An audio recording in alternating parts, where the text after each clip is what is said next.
Naalala ang kanyang panganay na anak na lalaki, na lumabas upang kumita ng pera at suportahan ang kanyang nahihirapang ama, ay tumulo ang mga luha sa kanyang mga mata habang nag-aalala siya kay Terry. Iniisip kung siya ay nagugutom sa isang lugar o kung siya ay nasugatan.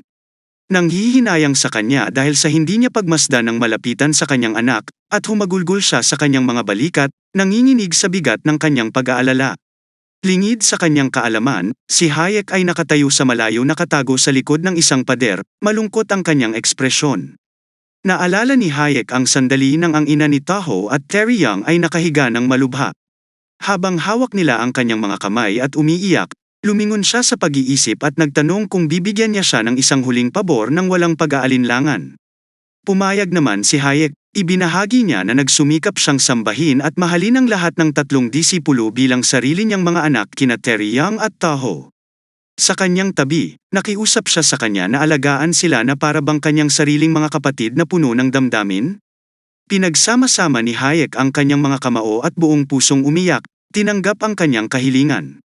Nagpasalamat siya sa kanya, nagpapahayag ng pasasalamat, sa kanyang katiyakan, maaari niyang lisanin ang mundong ito ng payapa. Sa kasalukuyan, si Hayek ay nakaupo sa isang mesa na may isang piraso ng papel at isang panulat.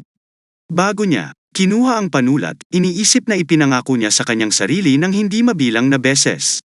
Pagkatapos ng mahusay na maituwid ang Evil War na iiwasan niyang masangkot sa mga taong yun. Ngunit habang siya ay tiyak na nagsusulat sa papel, ang kanyang mga iniisip ay natupok ng mga scoundrel group na nagta-target sa Yangzhou County. At ang nawawalang pang-apat na junior brother. Malinaw sa kanya na hindi ito ang oras para sa mga random na alalahanin. Pagkatapos kumpletuhin ang tanda ng tala na numero 100, ibinaba niya ang panulat. Kinaumagahan, isang magulo na pulubi ang tumalsik sa mga kalye, isang madungis na pakanta-kanta sa lansangan. Ang kanyang masangsang na amoy ay nag-uudyok sa mga dumadaan na takpan ang kanilang mga ilong.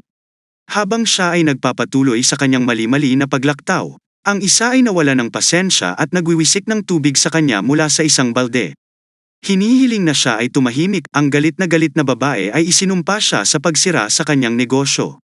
Habang sinusubukan ng kanyang asawa na patahimikin siya, sa gitna ng kanilang pagtatalo, biglang tumingala ang pulubi na natatakpan ng muka ang kanyang mga kamay, na nagpapasalamat sa nakakapreskong tilamsik ng tubig sa kanyang mukha.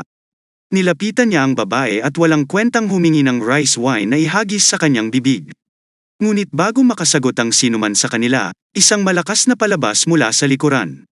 Dahil ang pulubi na nakahandusay sa lupa na may tumulak ay nagulat sa biglaang pagsalakay na ito, ang pulubi ay mabilis na itinulak ang sarili pabalik ng may kapansin-pansing liksi. Bilang isang summer asin sa kalagitnaan ng hangin, bago lumapag at ipinapalagay ang isang martial combat stance na gulat at naalerto ang pulubi, nagsnaps pa kaliwa at pakanan ang kanyang leeg sa paligid, sinusubukang kilalanin ang taong nagtulak sa kanya. Walang nakikitang kainahinala, namangha siya na kahit isang 5 buhol na pulubi na tulad niya, ay hindi maramdaman ang presensya ng nanghihimasok. Hanggang sa sandaling may hatid ang pagtulak, napagtanto niya na nakikipag-ugnayan siya sa isang makapangyarihang martial mastery.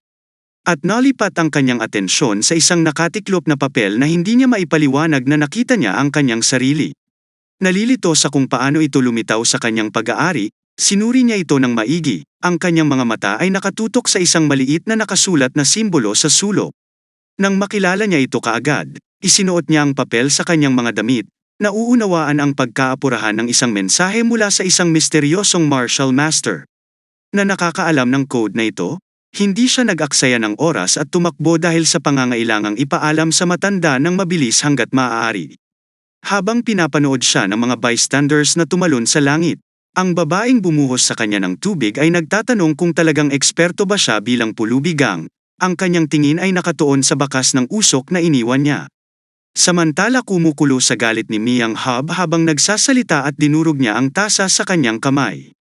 Nang ihatid ni Senador ang balita ng pagkatalo ni Guatche, ipinaliwanag ni Chizen na ang salita ng tunggalian ay kumalat na sa buong Yangzhou, naging mainit na paksa ng bayan at ang katanyagan ng martial academies ay patuloy na tumataas. Para naman kay God Chigel, misteryosong nawala siya kasunod ng tunggalian, posibleng dahil sa takot sa mga pasaway na kanyang kakaharapin. Habang si Mim Hyu Ben ay pinunasan ang kanyang mga kamay at inutusan si Senador, na hanapin at ibalik si Gao Chijil. Siya ay may tiwala na si Jock Chiger ay hindi maaaring makalayo. Pagkatapos ay nagtanong si Chisholm tungkol sa Dragon Tiger Martial Academy. At si Miyang Hubon bilang tugon ay binanggit si Yang Xiota, na nanggaling sa pagbanggit ng kanyang pangalan na Yang Xiota na kilala bilang Guangdong Ghost Slayer at ang kanyang mga stealth technique ay nakakatakot pa rin para kay Ochi Senador. Humingi si Miyang Hubon ang opinyon ni Yang Sola, at iminumungkahi niya na mula noon ay nakakuha siya kay Chigel, na isang second-rate warrior ang natalo niya. Dapat silang makitungo sa isang malaking eksperto, kahit na ang mga alingaw-ngaw ay medyo pinalaki. Gayunpaman, naniniwala siya na ang mga bagay ay magiging iba kung magtatakda sila ng isang ambush. Pagkaraan ay hinaplos ni Miyang Hubon ang kanyang balbas sa pagmumuni-muni at pagkatapos ay inutusan si Yang Suda na samantalahin si Hayat Muzang habang ina-ambush na sirain ang akademya. Nagtatanong si Yang Suda tungkol kay Hayat Muzang.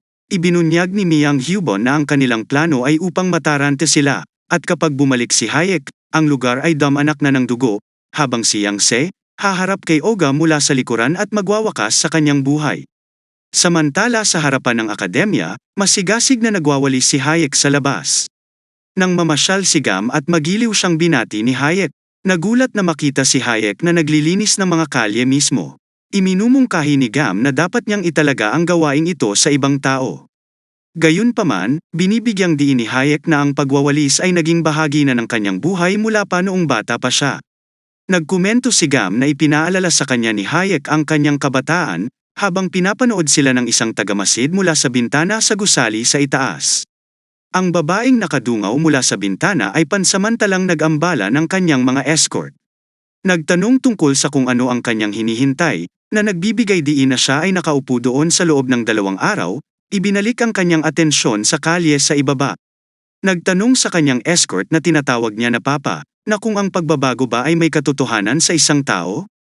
Sinabi niya na si Hayek Muzang ay dating isang tahimik at malamig na individual, ngunit ngayon siya ay nakangiti ng maliwanag, binabati ang lahat at nakikibahagi sa mga kaaya-ayang pag-uusap.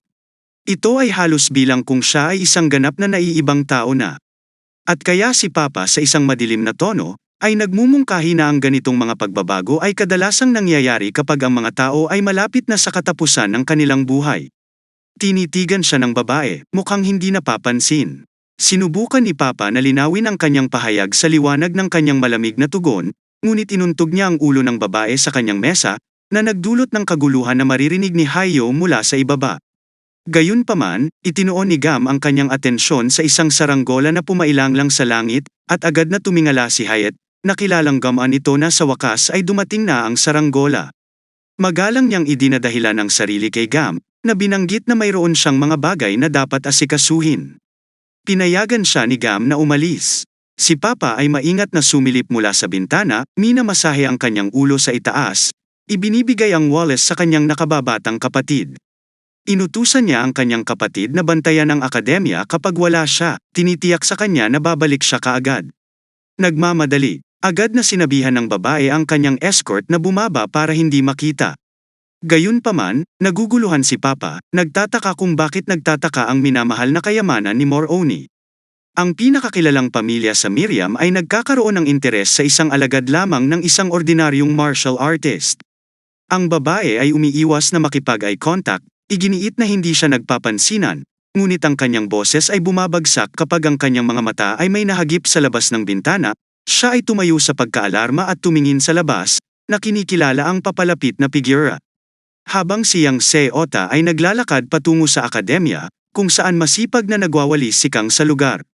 Nagkomento siya sa kung gaano kawalang halaga ang Martial Academy na ito, dahilan sa pagkairita ni Kang. Gayunpaman, napapanatili ni Kay ang kanyang kalmado at nagtanong tungkol sa selyadong ni Yang sa kanyang pribadong pagkakakilanlan. Napagmasdan niya na ang lalaking ito ay mukhang medyo mabigat, at ito ay isang kainahinalang dumating siya nang lumabas ang kanilang nakatatandang kapatid. Lumapit si Yang Seota kay Kang at sinabing madali niyang masasabi na si Kang ay halos hindi hihigit sa isang third-rate na mandirigma, ngunit nagtataka siya na nagawang talunin ni Kang si Ghosh.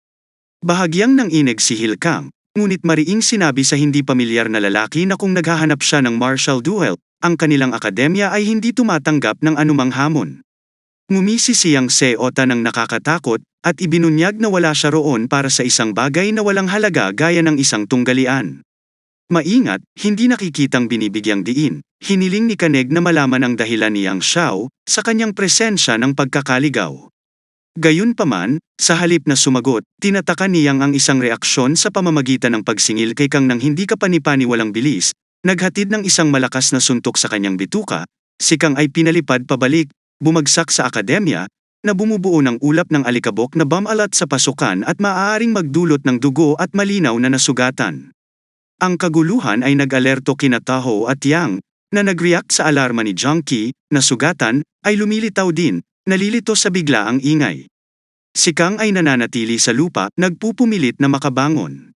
Habang naglalakad siyang Seattle sa akademya, binigyang diin niya na ang isang tunggalian ay nangangailangan na sila ay nasa parehong klase at sila ay mga insekto lamang na gumagapang sa lupa. Habang sina Taho at Yang ay gumuhit ng kanilang mga espada, tinutugunan ang hindi pamilyar na nanghihimasok. Ang mabahong sugat na nakatayo sa pintuan, inutusan silang huminto. Idiniin niya na maaaring hindi ang Dragon Tiger Martial Academy ang pinakamalakas, ngunit bahagi pa rin sila ng Marine Alliance. Pinayuhan niya ang nanghihimasok na umalis kaagad kung ayaw niyang lumikha pa ng mga problemang tumetawa si Yang Se. Tinutuya ni Yang Seota ang kanilang mga babala at nang kumikinang ang kanyang mga mata, nagpa siya na wala siyang ibang pagpipilian. Sina Taihao at Yang ay nananatili sa kanilang pakikipaglaban. Mabilis na nagmamaniobra si Yang Seota, nilagpasan sila, dumiretso kay Jung para saktan ang kanyang espada na nakahanda para sa isang nakamamatay na hampas na may masamang ngiti. Ipinahayag niya ang kanyang layunin na alisin silang lahat. Samantala, ang isang pulubi ay mapayapang humihilik sa sanga ng puno nang maramdaman niya ang pagkakaroon ng pamahid. Nang hindi tumitingin, sinabi niya na ang bagong dating ay mas huli kaysa sa inaasahan. Pasulong. Ipinaalam sa kanya ng Hayat na hindi siya ang nahuhuli, na binibigyang diin na 10 araw na ang nakalipas mula noong ipinadala niya ang mensahe. Naniniwala siyang alam na ng matanda ang sitwasyon, tumetalon pababa mula sa puno. Ang punong elder ng Pulubi Gang, na kilala bilang Divine Beggar Ghost Mask ay nagkomento sa kung gaano kabastos magsalita si Hayek, na muling nagpapatunay na siya nga ang numerong 100. Inamin niya na kahit siya ay isang matanda, ay naniniwala na si Hayek ay buhay pa. Ang banal na pulubi ay nagtanong kay Hayek tungkol sa kanyang kinaroroonan sa nakalipas na 2 taon pagkatapos ng digmaan, na binanggit na wala siyang makitang anumang bakas sa kanya noong panahong yun. Nagtatanong si Hayek kung may partikular ba na dahilan para hanapin siya? Dahil naniniwala siyang maaaring wala ng negosyo sa pagitan nila. Nanatiling tahimik ang banal na pulubi at napansin ni Hayek na hindi siya nag-iisa. Iniiwasan ng punong pulubi ang mata at atubiling isiniwalat na nilayon niyang ilihim ito, ngunit may ibang nakatanggap ng liham bago niya ginawa. Sa sandaling ito, lumabas ang isang miyembro ng Beggar Gang's Special Forces Unit at kinilala siya ni Hayek bilang numero 8. Kinuyam ng numero 8 ang kanyang kamao at pinalakas ito, malinaw na nagnanais na subukan kung ang bilang na ika-100 na kakayahan ay naging kasing lakas ng iminumungkahi sa kanya ng mga tsismis. Tumalon mula sa kanyang posisyon at sumugod patungo kay Haya na nanatiling kalmadong nakatayo habang papalapit sa kanya ang numero 8, kahit na ilang pulgada ang layo ng nakaload na kamao. Hindi kumikibo si Hayek, ito ay sumabog ang lupa sa lakas ng pag-atake. Ngunit sa pag-aayos ng alikabok, maliwanag na si Hayek ay walang kahirap-hirap na humawak sa numerong 8 kamao, habang ang lupa sa likod ng mga ito ay tumira matapos ang isang alon ng alikabok na pumutok, ang 2 lalaki ay nagtama ang mga mata sa isang sandali. Pagkatapos ay ngumiti si number 8 at nagsimulang tumawa, hinayla si Hayek sa isang yakap. Ipinahayag niya ang kanyang kaginhawaan kay Hayek, na buhay at ipinapahayag kung gaano siya kasaya na makita siya, kung paano humiwalay si Hayek mula sa yakap at tinanggal ang kanyang kamay, na nagudyok sa numero 8 upang bigyang diin ang pakiramdam. Na isa siya sa 4 na guard na pinakamalapit kay Hayek. Narinig ang pagbanggit ng 4 na gwardya. Iniisip ni Hayek kung mayroon na ba siyang matatawag na kaibigan sa simula. Bigla siyang nakaramdam ng mali at tumingala siya para makita ang punong matanda na bumababa mula sa langit. Tumaas ang paa niya para sa pag-atake. Sinipa ng punong matanda ang numero 8 na puso sa ulo, na ikinabigla niya habang hawak ng numero 8 ang kanyang tumitibok na ulo. Bumaba ang tingin sa kanya ng punong matanda at ang pagtatanong sa kanyang kapangahasan na lumikha ng malakas na hangin sa harap ng kanyang amo. Tumalikod upang harapin ang kanyang amo. Number 8 protests na nagpapaliwanag na nasa sabik lang siyang makita ang isang matandang kaibigan na akala niya ay namatay na. At iyon ang naging sanhi ng malakas na hangin. Nagtatanong pa siya kung bakit kailangang maging napakakuripot ng pinakadakilang eksperto sa pulubi gang. Lalong nabalisa ang punong matanda. Sinimulang talunin ang numero 8 gamit ang kanyang tsinelas habang idiniin na ang kanyang bagong damit ay nababalot na ng alikabok dahil sa hangin, iminumungkahi niya na maaari niyang patayin ang alagad. Siya ay nag-aalaga sa nakalipas na 20 taon. Nagulat si Hayek at namagitan, nagtatanong kung ang numero 8 nga ay ang kanyang disipulo, ang punong matanda, ay tumingin sa kanya at itinapon ang mga sira-sirang tsinelas sa tabi at inamin na ang numero 8 ay ang kanyang tanging alagad. Inaasahan niyang magkakaroon siya ng mas mahusay na pagpapasya pagkatapos magsumite. Si number 8 ay sumangot ng dugo mula sa kanyang ilong at sarkastikong nagtanong kung nagulat si Hayek nang malaman na siya ay isang pulubi. Nagkomento siya sa kanyang kagwapuhan, na nagmumungkahi na maaari silang maging lubos na nanlilinlang para sa oras. Parehong tinitingnan siya ni Hayek at ng punong elder na may mga hindi kilalang ekspresyon, hindi pinapansin ang numero 8 na provocations. Lumingon si Hayek sa punong elder at binanggit ang pangakong ginawa nila 6 na taon na ang nakakaraan. Tinanong niya kung itinuturing pa rin ng matanda na wasto ang pangakong yun. Nagulat ang punong elder na naaalala pa rin ni Hayek ang pangako at nilinaw ni Hayek na hindi niya kailangang mag-alala tungkol dito. Kung ayaw niyang tumulong, galit na tanong ng punong matanda. Kung iniisip ni Hayek na siya ang tipo ng tao na bumabalik sa kanyang salita at tinitiyak sa kanya na tutuperan niya ang kanyang mga pangako para sa akin. Pinindot pa ni Hayug, nagtatanong kung talagang sigurado siyang aalagaan niya ito ng buo. Bahagyang kinabahan. Ang punong elder ay nag-alinlangan sandali, ngunit sa huli ay pinagtibay ang kanyang pangako. Samantala, malisyosong inihampas niyang Suda ang kanyang espada sa sugat ni Jonky.